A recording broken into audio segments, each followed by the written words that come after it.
y'all! So I posted that last video that I did on the 1 Million Moms Facebook site, and of course within 6 minutes I had somebody screaming for a moderator to delete me, or censor me I should say, because that's what these women do. Then within about, I want to say 6 or 7 hours, my video was deleted. I was blocked from their wall, so I can't post anything else. It's okay for them to push their agenda on everybody, but God forbid you say anything against them. This video is going to be about, you know, explaining myself. I guess proof to all those stupid assholes who think that, say, homosexuality is a choice, or that we're schooled this way, that we're taught this way, that it's our nurturing or whatever. And this here is to prove that all that shit is bullshit. I'm going to explain myself. At the age of 4, I was masturbating to Peter Pan. Not Disney's Peter Pan, but this Peter Pan in a book that I would see, and his shirt would be open, and I was really attracted to him. After Peter Pan, same age, I was masturbating to Jesus Christ on the cross. Blasphemy. Fuck you, like I knew any better. It was those abs.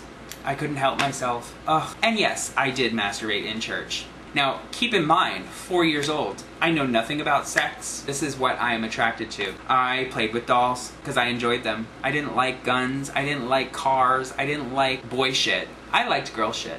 At the age of 6, I had my first, I guess you can call, celebrity crush. Although he wasn't a celebrity, he was an ice skater. His name was Vern Taylor, and to this day I still remember his name. I will always remember his name. He was my first crush. I went to go see Disney on Ice, and he was playing Tarzan and Snow White's prince.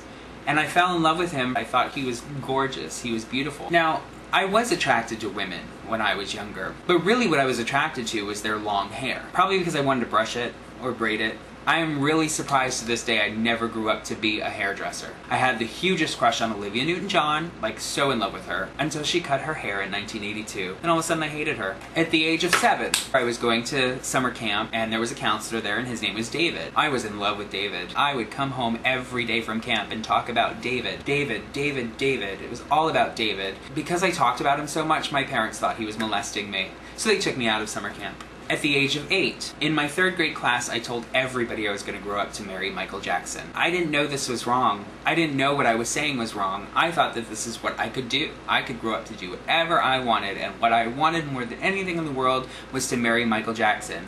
I'm sort of embarrassed to say that now because of what he had turned into, and I'm really glad that I did not grow up to marry him. However, this I guess was the start of the bullying and the harassment, was because I didn't have a barrier. I didn't have this thing that, you know, decided what's right or wrong to say. At the age of 10, my father took me on a nice long car ride lecturing me about homosexuality and how wrong it is. I had no idea what homosexual meant. Yes, I had heard kids call me gay or kids call me faggot, but I didn't link the two until my father explained himself a little bit more. Well, after that, I guess you can say I started getting a little anxiety. Whenever I would masturbate about a guy, I would always have to tell myself, I'm not gay, I'm not gay, I'm not gay. After the lecture that my father gave me, God, being gay sounded like the worst thing to possibly be. And I didn't want to be that. At age 13, I was obsessed with black men and wanting to see a black man naked. At age 14, I fell in love with my first boy. He was a junior and I was a freshman. I didn't really know I was in love with him at the time. All I knew is that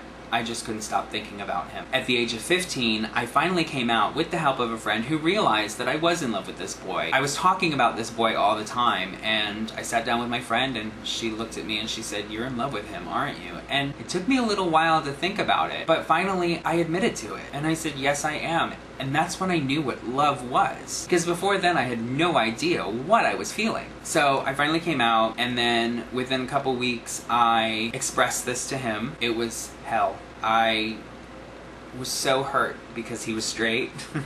So hurt feeling rejected. I kind of took it out on him in so many ways that I'm actually embarrassed of what I did or the actions that I took. At age 16, I went to my first club in South Beach. I kissed the first boy on a date, and I had oral sex with a 27-year-old man. I also came out to my mom that year. She didn't take it very well. At the age of 17, I was completely out. I attempted suicide that year because the boy that I really liked, of course, was straight and could never love me back. When I was 19, I finally moved to New York City and I discovered the gay mecca. And that's when I was happy. That's when I knew I finally 100% fully accepted the gay thing. When I did realize I was gay, it was really difficult for me to accept because I felt like I was the only gay person in the world. I found out when I was 25 that I had a gay great uncle. Nobody had ever told me this. You know, when I found out, I was a little mad. I was upset because this is something that I would have loved to have heard when I was going through the coming out phase. Knowing that I wasn't a freak, knowing that I wasn't alone, knowing that there was somebody in my family. But because my father is so conservative and, again, does not believe in homosexuality, he kept that fact hidden from me. As an adult, I finally accepted myself as a man, and I really like it. I like having a dick. I like sucking dick. I could never be anything else than what I am.